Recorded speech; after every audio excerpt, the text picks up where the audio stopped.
మన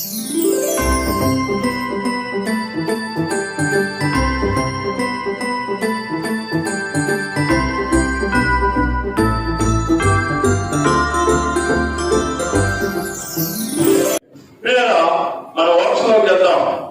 ఈ రోజు నా పాట అంశము మనము త్వరగా సిద్ధపడవలను. ఏమండి, మనం త్వరగా సిద్ధపడవాలి కదండి. కాలాన్ని బట్టి చూసినా, వయసుని బట్టి చూసినా మనము ఎలా ఉన్నాం చెప్పండి. వయసుని బట్టి చూస్తేనేమో వయసు అయిపోతుంది, కాలాన్ని బట్టి చూస్తే భయం వేస్తూ ఉంది. ఎలా చూసినా భయంగానే ఉంది. కాబట్టి ప్రభువు అంటున్నారు, మనము త్వరగా సిద్ధపడమంటున్నాడు. దేవుడు మనను త్వరగా సిద్ధపడండి, మీరు సిద్ధపడితే నేను వచ్చేస్తాను. ఆయన వస్తానంటున్నాడు. ఎవరైతే సిద్ధపడి ఉంటారో వారిని తీసుకెళ్ళడానికి ఆయన సిద్ధంగా ఉన్నాడు కనుక మనం ఎలా ఉండాలండి, సిద్ధపడదాం. చక్కటి పాటలతో, ఆరాధనతో మనము మన శరీరాన్ని లేక మన ఆత్మను బలపరుచుకున్నాం. నీ హృదయంలో ఉన్న ప్రతి ఒక్క పాపమును ఒప్పుకున్నాం. నీ నోటిలో చేసిన ప్రతి ఒక్క పాపాన్ని ఒప్పుకుని నీ నోటిని శుద్ధి చేసుకున్నాం. నీ హృదయంలో ఉన్న ఆ సైకట్టుని లేక ఆ మరకలను తీసివేసుకున్నాం. నీ కొరకు నా కొరకు ప్రాణం పెట్టిన యేసయ్య, నీ కొరకు నా కొరకు రక్తము చెందిన యేసయ్య, ఆ రక్తము చేత మా హృదయాన్ని మనమే శుద్ధి చేసుకున్నాం. కాబట్టి వాక్యముతో మా బ్రతుకులను సరిచేయ ప్రభుని అడుగుదాం. మా బ్రతుకులను, మా నడకలను సరిచేయ ప్రభు అని అడుగుదాం. నువ్వు అడుగుతున్నప్పుడు లేదా వాక్యం వింటున్నప్పుడు నీలో నీకు తెలియకుండానే విశ్వాసం పెరుగుతూ ఉంది. ఎప్పుడైతే విశ్వాసం పెరుగుతూ ఉందో నీ నడక, నీ చూపు మారిపోతూ ఉంటుంది. పిల్లరా, జాగ్రత్తగా వినండి. అటు ఇటు తిరగండి. మీ సెల్ ఫోన్ ఉంటే నోట్లో పెట్టుకోండి, చైలెంట్ మోడ్ లో పెట్టుకోండి. దయచేసి వాక్యం అనడానికి ప్రయత్నం చేద్దాం. సాతాను చేద్దాం, యేసయ్యకు మహిమ తీసుకుని వద్దాం. మంచిది పిల్లరా, ప్రకటన గ్రంథం, ప్రస్తుత గ్రంథం చూద్దాం ఒకసారి. ప్రకటన గ్రంథము 22వ అధ్యాయం 12వ వచనం చదువుకుని ముందుకెళ్దాం. అమ్మా, ప్రకటన గ్రంథము 22వ అధ్యాయము. ఇదిగో త్వరగా వచ్చుచున్నాను, వాని క్రియలు చెప్పిన ప్రతి వానికి ఇచ్చుటకు నిన్ను చిత్తపరిచిన జీతం నా యొద్ద ఉన్నది. ప్రేమగల స్వరూపంలోకి తండ్రి, నీ బంగారు పాదాలకు వందనాలు, స్తుతులు, స్తోత్రాలైనా. ఉన్నతమైన దేవుడు అయ్యా, సర్వోన్నతుడమైన తండ్రివి నాయన, సర్వ సృష్టికి కారణభూతుడైన దేవా, నీకు వందనాలు బాబు. ఇదిగో నాయన, నేను త్వరగా వచ్చుచున్నానని నా ప్రభువా, మాతో మాట్లాడుతూ ఉన్న తండ్రికి నీకు వందనాలు. ఇదిగో నాయన, బిడ్డలను వినడానికి నా తండ్రి హృదయాన్ని శుద్ధి చేశావు. అలాగే నా ప్రభువా, నేను మాట్లాడుచున్నాను కానీ మాట్లాడించేవారు మీరు కనుక బిడ్డలకు ఏ ఆహారము కావాలో, ఎలాంటి వాక్యములు కావాలో నా ప్రభువా నాకు తెలియదయ్యా. హృదయ రహస్య ఎదుగ దేవుడు కనుక మా తలపులు పుట్టకపోతే మా తలపులు ఎదిగిన వాడు. ఆకాశమున్నాము, భూమి కింద ఉన్నాము, ఎక్కడైనా మీరే ఉన్నారయ్యా. ఈ మాటలు మా హృదయంలో ఆయన భద్రపరచుకోవడానికి నీ కాపుదలను గ్రహించున్నాం. మా కొరకు దిగరగరా ఉన్నా ఏసైనా అడుగు వేడుకుంటున్నాను పరమ తండ్రి. ఆమేన్. మరొకసారి చదువుకుందాం. చదవండి, మరొకసారి చదవండి. ఇదిగో త్వరగా వచ్చుచున్నాను, వాని క్రియ చెప్పిన ప్రతి వానికి ఇచ్చుటకు నేను సిద్ధపరిచిన జీతం నా యొద్ద ఉన్నది. పిల్లలా, ఒక జాగ్రత్తగా విద్దాం. త్వరగా వచ్చుచున్నానని చెప్పి ఎందుకు ప్రభు ఆలోచన చేస్తున్నాడు? ఆయన అంటున్నారు కదా, నేను త్వరగా వచ్చుచున్నానని. ఆయన మనకు వర్తమానం పంపిస్తూ ఉన్నాడు. త్వరగా వచ్చునని చెప్పిన ఎందుకు ఆలోచన చేస్తున్నాడంటే ప్రియదా, ఒకసారి ఆలోచన చేసి భూలోకము ఉన్న అందరూ ఆ మానవ మనసు పొందాలని, రక్షింపబడాలని ఆయన అనగా దేవుడు అందరూ దీర్ఘశాంతము కలబడే ఆలస్యము చేస్తున్నాడు. దేవునికి మహిమ కలుగును గాక. హల్లెలూయా, హల్లెలూయా. భూలోకంలో ఉన్న అందరూ మానవ మనసు పొందాలని, రక్షింపబడాలని దీర్ఘశాంతము కలబడే ఆలస్యము చేర్చున్నాడు. ప్రియమైన దేవుని బిడ్డలు, ఏ ఒక్క మనిషి నశించుకోవడం ఆయనకి ఇష్టమో లేదు. అందరూ రక్షింపబడాలి, అందరూ మానవలసి పొందాలి, అందరూ యథార్థముగా జీవించాలని ఆయన ఆశ, ఆయన కోరిక.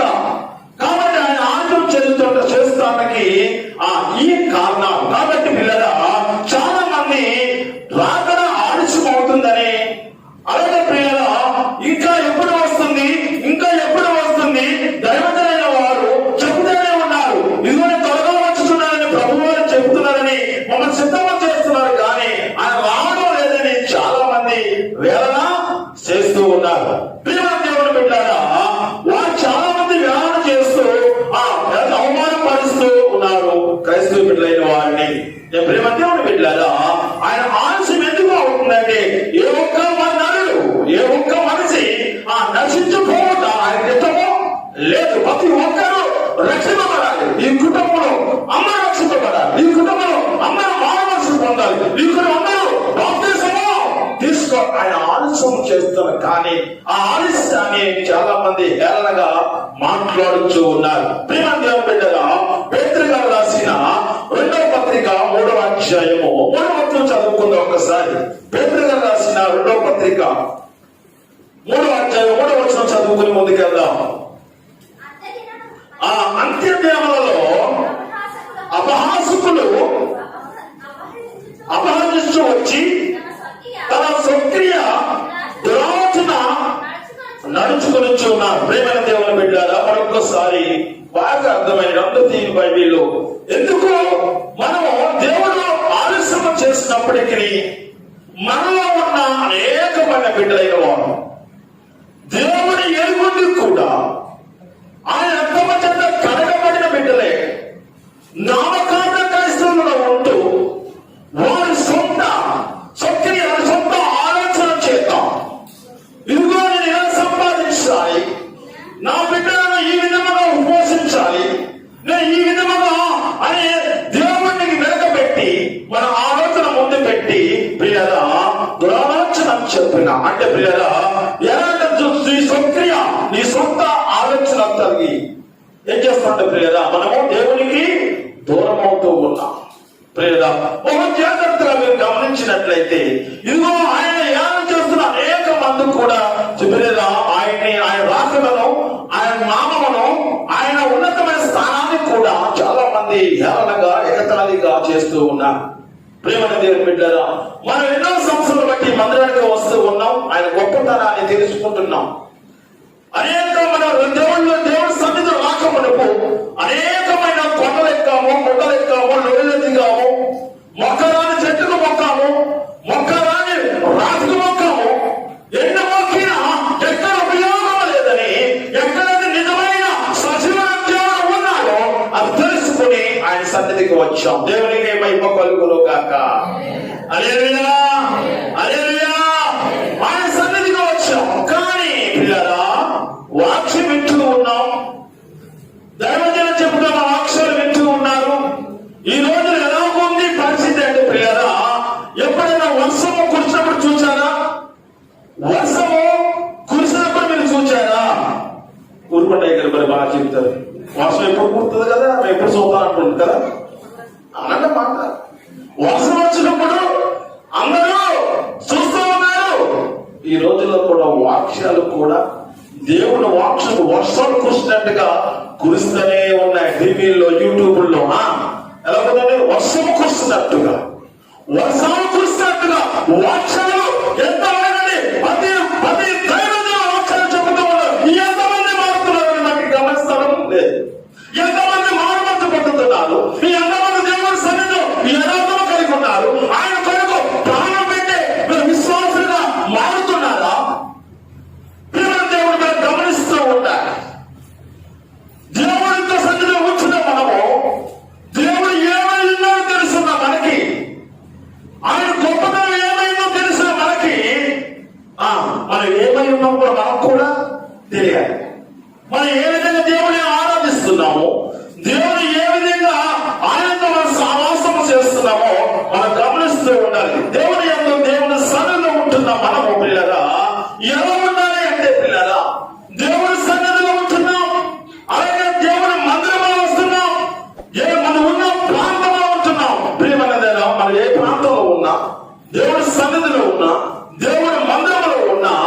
నువ్వు ఎలా ఉంటారంటే ప్రియుడా, యాకోబు అనగా ఎవరు చెప్పండి పేరు? మోస. పిలవ చేయండిరా, యాకోబు తెలీదా? యాకోబు అనగా బ్రాకెట్ లో ప్రియుడా, యాకోబుగా ఉన్న ఆయన విలువబడ్డాడు. ఆయన విలువబడి ఇశ్రాయేలుగా మారాడు. దేవునికి మహిమ కలుగును గాక. మన జీవితంలో కూడా నువ్వు ఎలా ఉండాలంటే మోసగానే ఒకప్పుడు ఉండవచ్చు, అలాగే ప్రియుడా నువ్వు అబద్ధాలలో ఆడేవాళ్ళలో ఉండవచ్చు, ఇక్కడ మాటలు అక్కడ మాటలు ఇక్కడ నువ్వు చెబుతూ ఉండవచ్చు. నువ్వు దేవుడిని తెలుసుకున్న తర్వాత, ఆయన హృదయపూర్వక దేవుని సన్నిధిని ఆయన హృదయం ఉంచుకున్న తర్వాత యాకోబువలే ఇరవబడాలి. ఇశ్రాయేలుగా నువ్వు మారితే పిల్లరా, నువ్వు స్తుతిస్తున్నావు చూశావు, నువ్వు ఆనందిస్తున్నావు చూశావు. ఆ స్తుతుల పైన దేవుడు ఆశ్రయుడై ఉంటాడు. దేవుడికే మహిమ కలుగును గాక. అలా ఉన్న వారికి పిల్లరా గొప్ప ఆనందం నింపుతాడు. వారి హృదయాలు ఆనందంతో నిండుతుంది. ఆయన చర్చల వాగ్దానాలు నీ హృదయంలో, నీ ఇంటిలో ఆ గూడు కట్టుకుని ఉంటాయి. ఆయన ఆశకు తెచ్చడం ప్రారంభిస్తేనమ్మా, నువ్వు వద్దన్నా సరే నీ ఇంట్లోనికి వచ్చేస్తాయి. అప్పుడు నీ ఆనందం ఉండడం తెచ్చా. ఆనందమే ఆత్మాభిషేకము ఆనందమే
ఎప్పుడైతే ఆయనతో సహవాసం చేస్తామో, ఆత్మాభిషేకం నింపబడిన దేవుడి సన్నిధిలో ఉంటామో పిల్లరా, ఇదిగో ఆయన నువ్వు చేసిన క్రియలు చెప్పిన, నువ్వు ఏ విధంగా నీ బ్రతుకులో, నీ మాటలో, నీ చూపులో, నీ నడకలో ఎప్పుడైతే సరి చేసుకుంటూ వాక్యముల చేత, దేవుడి మాటల చేత నువ్వు నింపబడిన, ఏ దైవజనుడు బోధించిన వారి బోధనలో నీ విధానం తెలుస్తుంది.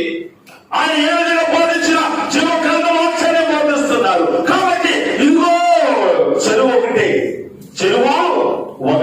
ఊర్లో చెరువు ఉంటాయి కదండి, చెరువు ఒకటే, రేవులు వేరు. చెరువు అయితే ఒకటే ఉంది, రేవులైతే వేరున్నాయి. ఏ రేవులు ముంచుకొని నీళ్లు ముంచుకున్నా అదే నీళ్లు ముంచుకోవాలి. నువ్వు ఏ మూలన చెరువులతో ఊరు పెద్ద నా దగ్గర చెరువు ఉంటుంది, ఆ చెరువులో ఈ మొలక రేవు, ఆ మొలక రేవు, నలుమూల 4 రేవుల్ని నిర్మించుకుంటారు. నువ్వు ఏ రేవులో బిల్లు తీసుకెళ్ళి ముంచుకున్నా అదే నీరు ముంచుకోవాలి. కాబట్టి పిల్లరా, నువ్వు ఏ దైవజన జీవోత్సవం చెబుతున్నా నువ్వేం చేయాలి? ఇది పరిశుద్ధాత్మ చేత నీ హృదయము నింపుకోవాలి. నువ్వు ఎప్పుడైతే నింపుకుంటావో ఆనందం కలిగిన జీవితాలు నీ కుటుంబంలో నడుస్తూ ఉంటాయి. కానీ పిల్లరా, చక్కగా ఆలోచన కలవారి ఉంటే పిల్లరా, ఇదిగో ఎంతమంది దైవజన వాక్యం చెప్పినా నీలో ఉన్న దురాలోచనలు తీయకపోతే నువ్వు దేవుళ్ళో ఎదగలేవు. ప్రేమ దేవుడ, నీ కుటుంబ శాంతి సమాధానం ఉండదు, నీ కుటుంబంలో జీవనం ఉంటుంది. ప్రేమ దేవుని బిడ్డలారా, ఇదిగో ఒక వ్యక్తి చెబుతూ ఉన్నారు, మహామంత్రుడు ఒక విషయం చెబుతున్నా, మన సాక్షి మిత్రుడు చెబుతూ ఉన్నారు. అది నాకు కూడా ఆశ్చర్యం వేసింది. మన ఊళ్ళో కళ్ళం వేసుకున్నారు, గుర్తుందా? ఎప్పుడైనా కళ్ళం వేసారా? ఫ్యామిలీతో తల్లి నేను కూడా వేసానరా, ఒప్పుకోండి, ఏదో ఒప్పుకోండిరా. ఇంటి ముందు ఇల్లు తుడుచుకుని కల్లా వేసుకుని ఏం చేసి చెప్పండి, ముగ్గులు వేసుకుంటాం. ఒక మాంత్రికుడు దేవుడు తెలుసుకుని దేవుడికి వచ్చిన తర్వాత ఆయన చెబుతున్న నిజాలు ఈ సాక్షి వింటుంటే నాకు ఆశ్చర్యం కూడా అయ్యింది. ఊరు గ్రామదేవతలు ఉంటాయంట. ఊరు గ్రామదేవతలు 12 గంటలకి అది ప్రయాణిస్తూ ఉంటాయంట, తిరుగుతూ ఉంటాయంట. ముక్కు ఏంటంటే ఆకర్ష, ముక్కు ఏంటండి వాళ్ళని ఆకర్షిస్తూ ఉంటాయి. కాబట్టి వాళ్ళు లెక్క పెట్టుకుంటూ ఉంటాయంట. అది తిరిగి ఏ ముక్కు పోండి ఆ ఇంట్లోకే అంటే ముక్కుకున్న సమస్య అదంట. ఆయన మాంత్రికుడు కాబట్టి దెయ్యాలు ఆయనకు సాక్షి చెబుతూ ఉన్నాయంట. ప్రియమైన దేవుని బిడ్డలారా, ఇదిగో ముక్కు మనకి ఎలా ఉందంటే ఆకర్షణగా ఉంది. మన గృహానికి వచ్చి వేసరికి ఆలోచన కలిగి ఉన్నాయి. పిల్లలా నీ హృదయం ఇంట్లో రాకుండా ఉండాలంటే నీ ఇంట్లో ఉండాలని నీ తలుపు యొక్క ఆయన డోర్ కొడుతూ ఉన్నాడు. ఏమిటండి ఆయన తలుపు తీపని తలుపు తట్టుచూ ఉన్నాడు. ఆ స్వరం విని ఆ శబ్దాన్ని గ్రహించి నువ్వు తలుపు తీస్తే పిల్లరా ఆయన నీ వద్దకు వస్తాడు. దేవుడికే మహిమ కలుగును గాక. పిల్లరా గమనించాలి, దేవుడు రాకడ ఎప్పుడు వస్తుందో మనం ఎదురు చూసినట్టు ఉండాలి. ఆయనకు చుట్టపడుతూ ఉండాలి. ఆయన రాకడ కొరకు మనం ఎప్పుడు ఎదురు చూసే బిడ్డలుగా ఆయన ఎప్పుడు రాకడ వస్తే అప్పుడు ఎంతమంది గుంపులో ఉండాలని నువ్వు ఎప్పుడైతే ఆలోచన చేస్తావు పిల్లరా. యేసు ప్రభువుడు అంటున్నారు కదా, మార్కు సువార్త 13వ అధ్యాయము అందరూ బయట తీయండి. మార్కు సువార్త యేసు ప్రభు మనతో మాట్లాడుతూ ఉన్నారు. మార్కు సువార్త 13వ అధ్యాయము 32-34 చదువుకుందాం. 32 ఆ దినముల గురించి ఆ గడియ గురించి తండ్రి తప్ప ఏ మనుషుడైనను పరలోకమందు దూతలైనను కుమారుడైనను ఎరగరు. జాగ్రత్త పడి వెలుగుగా ఉండి ప్రార్థన చేయుడి. ఆ కాలం ఎప్పుడు వచ్చినో మీకు తెలియదు. దేవునికి మహిమ కలుగును గాక. ఉన్న కాలాన్ని బట్టి లెక్క వేస్తే, ఉన్న పరిస్థితి లెక్క వేస్తుంటే పిల్లరా ఆయన రాకడా సమీపముగా ఉన్నది. ఏ సమయం సంభవిస్తుందో తెలియని పరిస్థితి. మనం ఏదో నిలబడతాము, బలముగా ఉందామంటే వయసు అయిపోతుంది. ఆ వయసును దాచుకుని ఇంట్లో ఉందామంటే ఏ కరోనా వచ్చి మనం తాకుతుందో తెలియని పరిస్థితిలో ఉంది. ఎంత దూరం అంటే పిల్లరా ఒక వ్యక్తి చనిపోతే మూట కట్టి కట్ట కట్టించేస్తున్నారు. కనీసం వారికి గుండె మీద పడి ఏడుద్దామన్నా అవకాశం లేని పరిస్థితి కాలంలో మనం ఉన్నాం. కాబట్టి పిల్లరా మెలకువ కలిగి జాగ్రత్త కలిగి దేవుని ఆరాధిస్తున్నప్పుడు పిల్లరా ఇదో దేవుడు మనతో మాట్లాడుతూ ఉన్నాడు. తండ్రి అయిన యేసయ్య ఎప్పుడు బయలుదేరి వస్తాడో తెలియదు.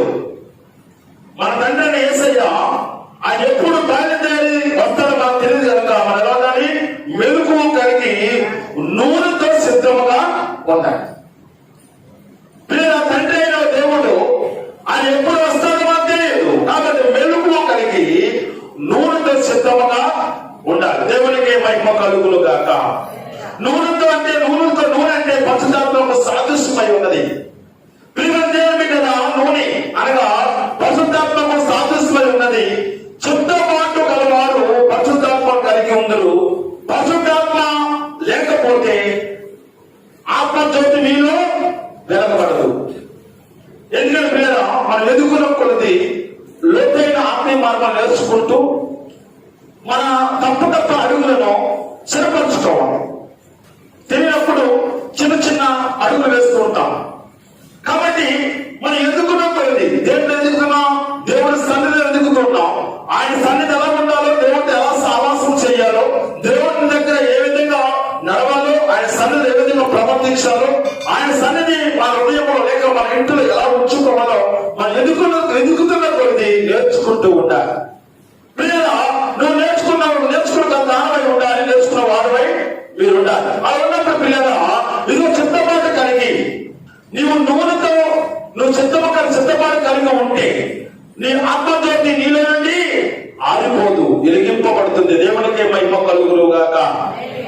దేవుని బిడ్డలారా, వెలిగింపబడుతున్నా అని అనుకుంటారు చాలా మంది అనుకుంటారు, పిల్లల నేను మందిరానికి వస్తున్నాను, పాటలు పాడుతూ ఉన్నాను, దేవుడి సన్నిధిలో వాడబడుతూ ఉన్నాను, దేవుడి పని చేస్తూ ఉన్నాను, నా కుటుంబంతో సహా నేను మందిరానికి వచ్చేస్తున్నాను, ఆదివారం రాగానే అందరికీ ముందు నేనే ఉంటున్నాను, పిల్లల శుక్రవారం రాగానే నేను ఉపవాసం చేస్తున్నాను, ఇక నాకేమో భయం లేదు అని మనలో కొందరు అనుకుంటున్నారు. ప్రియమైన దేవుని బిడ్డలారా, వాళ్ళు భ్రమలు బతుకుతూ ఉన్నారు, భ్రమలు జీవిస్తూ ఉన్నారు. ప్రియమైన దేవుని బిడ్డలారా, ఒక పాస్టర్ గారు చక్కటి మందిరం నడిపిస్తూ ఉన్నారు. ఆయన యొక్క యవన బిడ్డలు 300 మంది ఉన్నారు. యవన బిడ్డలు 300 మంది ఉండి చక్కటి పాటలు పాడుతూ ఉన్నారంట. ఎలా పాడాలో దైవజన దగ్గరుండి నేర్పుతూ ఉన్నారంట. వారు ఎక్కడ సభలకు వెళ్ళినా, ఏ కోటాలకు వెళ్ళినా, ఎక్కడికి వెళ్ళినా వారు పాటలతో చక్కటి ఆటలు నడిపిస్తుండేవారంట. విశ్వాసమైన వారిని బలపరుస్తూ ఉండేవారంట. పిల్లరా, వారు ఎక్కడ మనకి అక్కడే వారికి టేబుల్ తీసుకుని అనేక ప్రాంతాలకి వారిని తీసుకుని వెళ్తుండేవారంట. ఒకసారి ప్రభువు వారు దేవతను పిలిచి, ఆ దైవజనుడికి టైం అయిపోయింది, వీళ్ళు తీసుకురమని పంపించారంట. ఇద్దరు దేవతలు భూలోకంలో వచ్చి దైవజనుని తీసుకెళ్ళిపోయారంట. తీసుకెళ్ళినప్పుడు పరలోకంలో ఉన్నప్పుడు ఆయన అనుకుంటాడంట, అయ్యా నేను మీరు తీసుకుని వచ్చేసారు, ఇదిగో కింద అనేక మంది నేను టైం ఇచ్చా, అనేక మంది డేట్ ఇచ్చా, అది అయిన తర్వాత నేను వస్తానని పంపించి వేయండి అంటే ఆయన అంటారు, ప్రభువు వారు అంటారంట, అది కాదు, నీకు సమయం అయింది కనుక ఇదిగో భూలోకంలో అనేక మంది నడిపిస్తారు. కాదయ్యా, నేను ఎంతని కానీ నా బిడ్డలు, నా 300 మంది బిడ్డలు పాటలు పాడటం రాదయ్యా, నేను వెళ్ళి వాళ్ళు ఎలా పాడాలో ఎలా ఆనందించడం నేర్పాలయ్యా, అయ్యా నాకు ఒక సమయం అయ్యాని అడుగుతున్నప్పుడు, అంతే కదా నువ్వు అడుగుతున్నది, సరే మంచిది, ఇదిగో సభ జరుగుతుంది, నీ బిడ్డలైన వారు నిలబడి పాటలు పాడుతున్నారు, ఇక్కడ చూడు స్క్రీన్ ఉందంట, ఇక్కడ చూడమని చెప్పాడంట. చూడమని చెబుతుంటే భూలోకం ఏదైతే జరుగుతుందో పరలోకములో అలా కనిపిస్తూ ఉందంట. 300 మంది బిడ్డలు ఉన్న నోదని పాటలు పాడుతున్నారు, కానీ పరలోకములోనికి 2 స్వరాలు వినిపిస్తున్నాయి. ఇక కింద ఎంతమంది పాటలు చెప్పండి, పాటలు 300 మంది నిలబడి పాటలు పాడుతూ ఉన్నారు. పరలోకములోనికి 2 గొంతుకి 2 స్వరాలు వినిపిస్తున్నాయంట. అంటే దైవజనాలంట, ఈ టీవీకి ఏమైంది, ఈ స్క్రీన్కి ఏమైంది, 300 మంది పాట పాడుతుంటే 2 గొంతులు వెళ్ళిపోతున్నాయి కదా, ఏమైంది, టీవీకి ఏమైందని దైవజనులు దేవతలను అడుగుతుంటే, భూలోకంలో ఉన్న మీ టీవీలు అంటే ఈ టీవీలు కావు, భూలోకంలో ఉన్న మీ టీవీలు అంటే ఈ టీవీలు కావు. నీవు 300 మంది ఉన్నారు, 300 మంది పాడుతున్నారని అనుకుంటున్నావు, కానీ ఆ 300 మంది యథార్థమ కలిగి నా మీద ఆనుకుని నా వైపు చూస్తూ నన్ను ఆరాధిస్తున్న వారు ఇద్దరే చెబుతున్నారట. దేవునికి మహిమ కలుగును గాక. దేవుని బిడ్డరా, నీ వైపు దేవుని వైపు చూడాలి, దేవుని వైపు చూస్తూ నువ్వు ఆరాధిస్తున్నప్పుడు ప్రియమైన దేవుని బిడ్డరా, నీ స్వర్గం చెప్పండి పరలోకముకు వెళ్ళాలి. నువ్వు పాడుతున్న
అయ్యా అని నా ఇద్దరు కుమారులు సాతాను తీసుకెళ్ళిపోతుంది అయ్యా అంటే దైవజనుడు కదా, నీ వద్ద ఏముంది, నీ వద్ద ఏముంది అంటే నా దగ్గర కొంచెం నూనె ఉందయ్యా, నా దగ్గర పరిశుద్ధాత్మ అన్నాడు దేవుడు ఉన్నాడు, నా హృదయంలో పరిశుద్ధాత్మ చేత నింపబడుకున్నాను కాబట్టి నా దగ్గర ఉంది, నన్ను రక్షించే దేవుడికి నివాసం ఉండడానికి స్థలం ఇచ్చానయ్యా అంటున్నాడు. అప్పుడు ఎప్పుడైతే ఆ మాట తల్లి అందో, నా ప్రియమైన దేవుడు రెండో రాజుల గ్రంథము 4వ అధ్యాయం 1 నుండి 7 వరకు చదువుకుంటే మీకు అంత అర్థమవుతుంది. ప్రియమైన దేవుని బిడ్డలారా, చదువుదాం, ఒకసారి ప్రయత్నం చేద్దాం. చదవండి.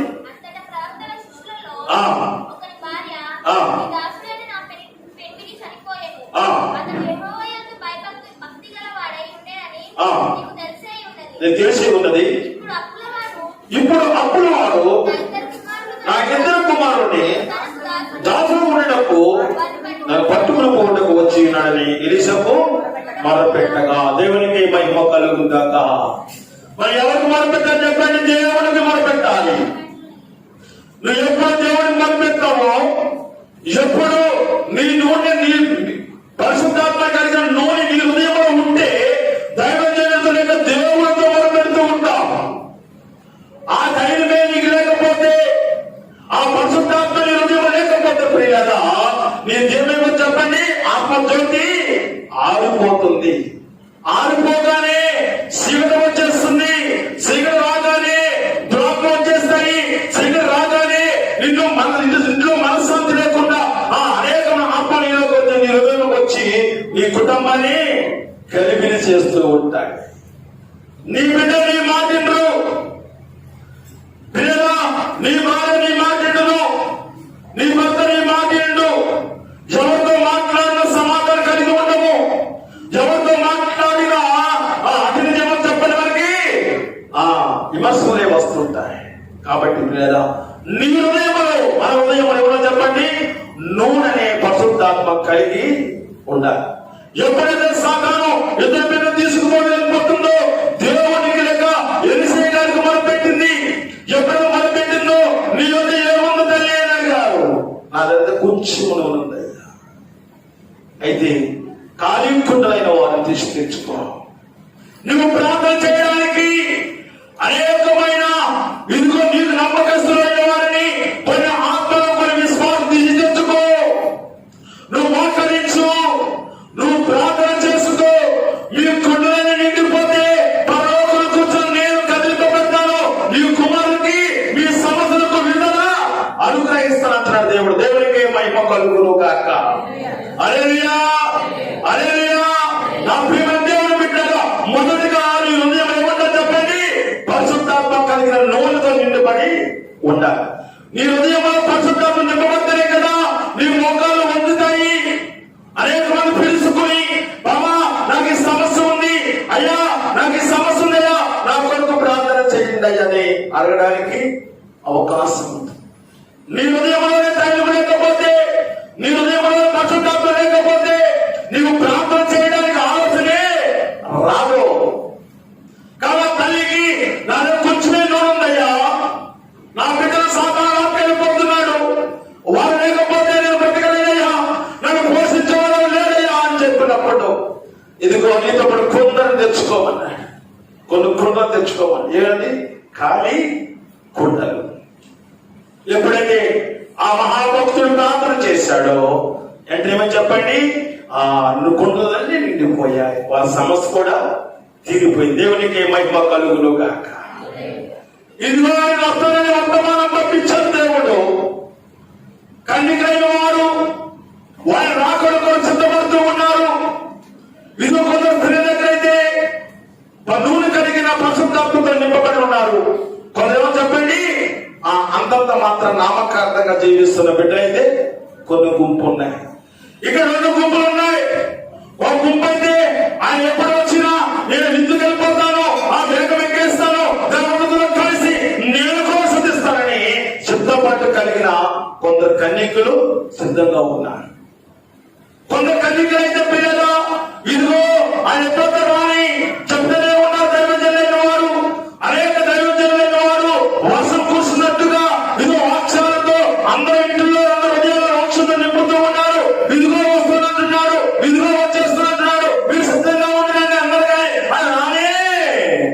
రావడం లేదు కాబట్టి వాళ్ళు ఎలా చెప్పండి, నామకార్థంగా జీవిస్తూ ఉన్నారు. ప్రేమని దేవుని బిడ్డలారా, వస్తానన్న వారు రాకమానతారా?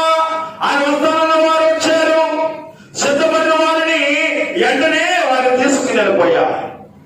ఎందుకు? వస్తాను రావాలనుకున్న వారు వచ్చిన తర్వాత ఏదో చెప్పండి, అక్కడ లేరు, ఆ గుంపులో లేరు, వారు ఖాళీగా ఉన్నారు. తర్వాత తలుపులు వేయబడిన తర్వాత ఏం చెప్పండి, తలుపు తట్టుతూ ఉన్నారు. మత్తయి సువార్త 25వ అధ్యాయము 6 నుండి 12 వరకు చదువుకుంటే పిల్లరా, నేను చెప్పిన ఈ వృత్తాంతం అంతా, ఈ వర్తమానం అంతా దాంట్లో ఉంటుంది. నా ప్రియమైన దేవుని బిడ్డలారా, ఇదిగో నువ్వు సిద్ధపడి కలిగి నువ్వు ఉన్నట్లయితే పిల్లరా, దేవుడు మీతో మాట్లాడుతూ ఉంటాడు, నిన్ను సిద్ధపరుస్తూ ఉంటాడు. మనం అనుకోని పిల్లరా, పరలోకంలో దేవునితో మనం కూడా కలిసి దేవుణ్ణి స్తుతించాలంటే భూలోకంలో మన విషయంలో జాగ్రత్తగా ఉండాలి. ప్రియమైన దేవుని బిడ్డలారా, ఆరాధనకు వస్తున్నాము, వెళ్తున్నాము, అన్ని ఇస్తున్నాము, మేము సంతోషంగా ఉన్నాము అని మనం అనుకుంటే సరిపోదండి. మనం ఒక గురి కలిగి ఉండాలి, ఆ గురిలో ఆలోచన చక్కగా ఉండాలి, ఉన్నతమైన దేవుడు సన్నిధిలో చేరాలనుకోవాలి. పరలోకంలో దేవునితో మనం కూడా కలిసి దేవుని స్తుతించాలి అంటే భూలోకంలో కొన్ని విషయంలో జాగ్రత్తగా ఉండాలి. దేవునికి మహిమ కలుగును గాక. హల్లెలూయా, హల్లెలూయా. అందరూ ఉన్నారమ్మా? హల్లెలూయా. మంచి దేవునికి మహిమ కలుగును గాక. రాసుకోండి కొన్ని 4 భాగాలు చెప్తా. ఎందుకంటే పరలోకంలో దేవునితో మనం కూడా కలిసి స్తుతించాలి అంటే భూలోకం కొన్ని విషయం కొంచెం జాగ్రత్తగా ఉండాలి. చాలా జాగ్రత్తగా ఉన్నారు మనుషులు. ఎందుకంటే చక్కగా సమయానికి వస్తున్నారు, చక్కగా పాటలు పంచుకుంటున్నారు, ఉదయకాలం వచ్చి దేవుడు మందిరాన్ని శుభ్రం చేస్తున్నారు, ఎక్కడ మీటింగ్ అంటే అక్కడ వెళ్తున్నారు. చక్కటి ఏ వాక్సము ఏ టీవీలో వచ్చినా, ఏ యూట్యూబ్ లో ఛానల్లో వచ్చినా చక్కగా ఓపెన్ చేసి తింటున్నారు.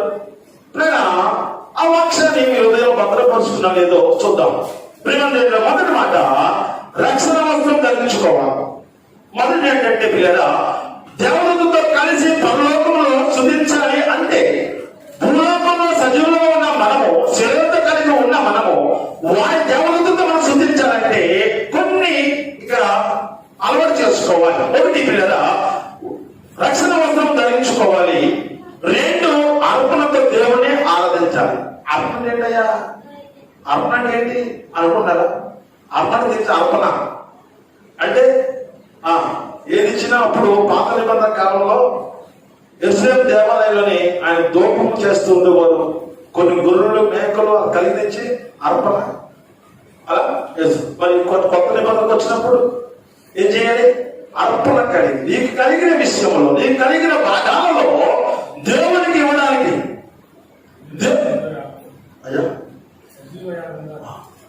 సజీవ యాగంగా. అలాగే ప్రియదా, నువ్వేం చేయాలి అంటే ప్రియదా, నీవు ఆయన మందిరంలోకి వచ్చిన అర్పణ కలిగి నీ హృదయం అంతా అర్పణ కలగాలి. అలాగే నీవు కలిగిన నీవు దేవుడికి ఇవ్వడానికి ఆలోచన కలిగి ఇవ్వడానికి సిద్ధపడిన బిడ్డలు కలిగి ఆయనకి ఈ విధానం కలిగి దేవుడిని ఆరాధిస్తూ ఉండాలి. 3వది, సరళంగా కవసం ధరించుకోవాలి. ప్రియమైన దేవుని బిడ్డలారా, ఆ కవసం నీకు చాలా ఉపయోగపడుతుంది. అది ఎప్పుడైనా శరీరం ధరించుకున్నామో పాపము కలిగిన మాటలు కానీ, పిల్లలా ఎవరైనా నీకు పదరాని వారు మాటలు అన్నా కానీ నీ శరీరానికి తాకకుండా అది కవసం వల్లే నీకు కాపులం కాస్తూ ఉంటుంది. అదే పిల్లల మరి మనకి ఇష్టమైన విషయం, మనకు చాలా కష్టం. అది ఎంత కష్టం అంటే ఆ మాట చెబుతారు, తగ్గింపుకునే వస్త్రము ధరించుకోవాలి. తగ్గించుకునే వస్త్రము దాన్ని చాలా కష్టం కదండి తగ్గించుకోవాలి. యేసుప్రభుల వారే ఆ 12 మంది ఆ గదిలో కూర్చుని నేను గొప్ప అనుకుంటుంటే వారి మాటలను గ్రహించిన దేవుడు వెంటనే ఒక టవల్ తీసుకుని నడని కట్టుకుని ఒక పన్ను తీసుకుని ఒక మొక్కుతో నీరు తీసుకుని ఆయన పాదాలను కడగడం ప్రారంభించారు. అంటే చూడండి, పరలోకమైన తండ్రి తాను తగ్గించుకుని పశుపాలుని లోకాలకు వచ్చి మనం రక్షించడానికి, మన కొరకు ప్రాణం పెట్టడానికి, మన పరలోక నడిపించడానికి ఆయన వచ్చిన దేవుడు ఆయన మన పాదాలను కడుగుతూ ఉన్నాడు. ఇదిగో ఎలా బ్రతకాలో, ఎలా తగ్గించి జీవించాలో, ఎలా తగ్గింపు వస్త్రం ధరించుకోవాలో ప్రభులు వారు మనకు చెబుతూ తగ్గింపుకునే వస్త్రమును ధరించుకోవాలి. అప్పుడు ఏసే మనము సౌందర్యముగా, నువ్వు ఎలా ఈ విషయాలు నా అడుగున్నావు, ఇంకా అనేకం ఉన్నవి, కానీ అనేక చెప్పిన సమయం ఉండదు మనకి. కాబట్టి నేను 4 చూపించాను. మీరు యేసయ్య దృష్టికి తగ్గిపుచ్చుతూ ఉన్నప్పుడు యేసయ్య దృష్టికి మీరు ఎలా ఉండాలి? సౌందర్యవంతురాలుగా మీరు కనిపిస్తుంది. ఎలాగంటే పెళ్లికి సిద్ధపరిచిన పెళ్లి కూడా ఎంత అందంగా ఉంటదండి. ఎంత జిడ్డుముఖమైనా, ఎంత నల్లముఖమైనా శుభ్రంగా ఆ బిడ్డను తీసుకెళ్లి పెళ్లి రేపు అంటే విషయం ఎందుకు వచ్చిందంటే, ప్రేమదేవి బిడ్డరా, మా ఇంటి పక్కన పెళ్లి జరుగుతుంది. ఆగస్టు నెల 23 తారీఖు పెళ్లి అనుకుంటా. ఇప్పుడు మొదలు అక్కడికి ఏంటంటే పెళ్లి సందడే. ఇక్కడ సవాలు అక్కడ పెడుతున్నారు, ఇక్కడ సవాలు అక్కడ పెడుతున్నారు. ఇంట్లో కనీసం 5 నిమిషాలు ప్రార్థన చేసుకుంటే కూడా సమయం మాత్రం లేదు. ఎంత ఆవిడ చేస్తున్నారంటే అంతగా గొప్పగా ఆవిడ చేస్తూ ఉన్నారు. కానీ పెళ్లి ఎవరున్నాయా? పెళ్లికి 3 రోజులు ఉంది, కానీ పెళ్లి గురించి చెప్పండి చక్కగా ముస్తాబు చేస్తారు. ఎంత అందంగా ఉంటుందంటే ఇదిలో జిడ్డు మొహమంతా పోతుంది, నల్లగొండ మొహమ్మని పోతుంది. ఆ బంగారము చక్కని అన్ని అలంకారం చేసినప్పుడు ఎంత సౌందర్యంగా కనిపిస్తుందో. ప్రేమ దేవుని బిడ్డ, మీ 4 లక్షల వస్త్రం ధరించుకుని అర్పణ దేవుడు ఆరాధిస్తే, సర్వగతం ధరించుకుంటే, తగ్గింపు వస్త్రం ధరించుకుంటే పిల్లరా ఆయన దృష్టికి అంత సౌందర్యంగా కనిపిస్తుంది. ఎప్పుడు పెళ్లికి వెళ్ళినా పెళ్లి సంఘము పిల్లరా వధువు సంఘము వరుడు వధువు చూస్తున్నట్టుగా నువ్వు ఎప్పుడు పెళ్లికి వెళ్ళినా నీకు పరలోక జ్ఞాపకం రావాలి. అబ్బా, పెళ్లి సంఘం అనగా పెళ్లి కుమార్తెలు పోలి ఉంటుందా, ఇంత అందంగా ఉంటుందా సంఘం అని మనం ఆలోచన కలుగుతూ ఉండాలి. దేవునికి మహిమ కలుగును కాక. ప్రియమైన దేవుని బిడ్డలారా, మీ కుటుంబం దీవించబడాలంటే మీ బియ్యం పెట్టి దీవించబడాలన్నా, మీ కుటుంబం పిల్లలు దీవించబడాలన్నా నీ బియ్యం పెట్టి అంటే బియ్యం పెట్టు, సంతులు వేసుకుంటారనుకుంటా, పెట్టు. అది దీవించబడాలన్నా, మీ నూనె డబ్బా అవ్వకుండా ఉండాలన్నా మొదట మొత్త యాజకుడు తినాలి. అమ్మ మళ్ళీ అటు తిప్పి ఇక్కడికి వచ్చాడు. అటు తిప్పి ఇక్కడ ఏంటంటే నా అభ్యాసం ఏంటంటే, మీరు దీవించబడితే నాకు ఆనందం, మీరు ఇల్లు కట్టుకుంటే నాకు ఆనందం, మీరు చక్కగా కారులో ఉంటే మాకు ఆనందం, దైవజనంగా మాకు ఆనందం. మీ కొరకు కన్నీరు ప్రార్థన చేస్తున్నాం కదా, ఒక్కొక్కరు హెచ్చింపు పడుతుంటే మేమే సంతోషపడుతుంటాం. అయ్యా నా కొడుకు గవర్నమెంట్ జాబ్ వచ్చింది అయ్యా అనగానే, దేవా నా బిడ్డని ఈ విధంగా దీవించావు ప్రభా, నా బిడ్డని అందరినీ ఒక ఉన్నతమైన స్థానంలో తీసుకెళ్తున్నా ప్రభు అంటే, ప్రభా మా ప్రార్థన ఆలకించావు అయ్యా అని ఆయన దగ్గర మేము మురిసిపోతూ ఉంటాం. ఒకవేళ మీకు ఎవరికి కష్టం వస్తే పిల్లరా, మీకంటే ఎక్కువగా వేడ్చేది దుఃఖపడేది దైవజన కుటుంబాలు. ఎందుకని ప్రభా చిన్న మంది ఇచ్చావు నాకయ్యా, ఏ కుంటు గొర్రున్నా, ఏ నడవని గొర్రున్నా, ఏ బలహీన గొర్రున్నా ప్రభా, ఇదిగో ఉన్న గొర్రెలు కూడా బలహీన పడిపోతాయి కదయ్యా. ఇదిగో ప్రభా బలహీన తీసుకున్నాయి ప్రభా, మీరు స్వస్థపరచు ప్రభా అని 6వ రోజు ఉండదండి. ఎంతో మంది ప్రార్థన చేయమని చెబుతూ ఉంటారు. ఇదే సన్నిధిలో 7 గంటల నుండి 10 గంటల వరకు కన్నీటి ప్రార్థన. అదే దగ్గర జరిగే థామస్ గారు యాపతోరా ప్రార్థనలు, ఎదిగా సంఘం అభివృద్ధి కావాలని, సంఘ బిడ్డలు దీవించబడాలని కన్నీటి ప్రార్థన చేస్తున్నారు. కాబట్టి పిల్లరా, మీ పెట్టులో బియ్యం దీవించబడాలన్నా, మీ నూనె డబ్బా అవకులు ఉండాలన్నా మొదట ఎవరితో చెప్పండి, యాజకుడు తినాలి. ప్రియమైన దేవుని బిడ్డలారా, భాషగా తింటే ఆశీర్వాదం మీకు, మీరు తింటే పని చేయాలండి. ఆయన వైపు చూస్తూ ప్రభువా నీ దేవదూతలతో అయినా నేను కలిసి స్తుతించే భాగ్యం నాకు అనుగ్రహించు ప్రభువా, నీ మందరికి వెళ్తున్నాను ప్రభు, నాతో మాట్లాడు ప్రభువా అని ఎవరైతే అడిగి సిద్ధపడి ఆయన సన్నిధికి వస్తారో ఎంతపడి గుంపులు మనందరినీ ఉంచుతారు. ఎంతపడి గుంపులు మనందరినీ ఉంచును గాక. కలుపుసుకున్న ప్రార్థన. మహోన్నతుడా, సర్వోన్నతుడు నీ కొందనాలు, సర్వాధికారి మీకు లెక్కలేని వందనాలు స్తోత్రాలు చెల్లించు. ఎంత మంచి దేవుడు అయ్యా, ఎంత గొప్ప దేవుడు. నీ వైపు చూసే బిడ్డలు ఈనాడు విసిపడింది. ఆయన ఏదైతే కావాలి, బలాన్ని కావాలని అడుగునప్పుడు ప్రభువా ఇదిగో వాటికి అనుకూలంగా లేకపోయినా వాటి అడ్డున్నాయని తొలగించి మాకు ఆలోచనలు మాకు ఇస్తూ ఉన్నాం. ఆయన బిడ్డలందరికీ ఆరోగ్యం చెందించండి. ఆరోగ్యమైన వస్త్రంలో ధరింప చేసుకున్న కృపను గ్రహించి ఆయన ఎత్తపడి గుంపులు పంపించి ఆయన చిన్నపడి తొందరపడి తోపడి చిన్నపడి వెలుగు కలిగి మీ వరకు చూసే ప్రతిరోజు ఆత్మవంతుల దేవుడు ఆత్మ కలిగి మీ మందరం వచ్చారు. వాళ్ళ ప్రవర్తన సేవతో చూసుకుంటున్నారు. దాని చెప్పినట్టుగా వాళ్ళ మనసులో నిర్ణయాలు కూర్చున్నారు. ఈ వైపు చూస్తున్నారు. దీవించి ఆదివారం దీవుల నుంచి మరలా చిత్తమైతే వాళ్ళ కోసం కలుస్తున్నంత వాళ్ళ పాప మీరు ఎత్తుకుంటూ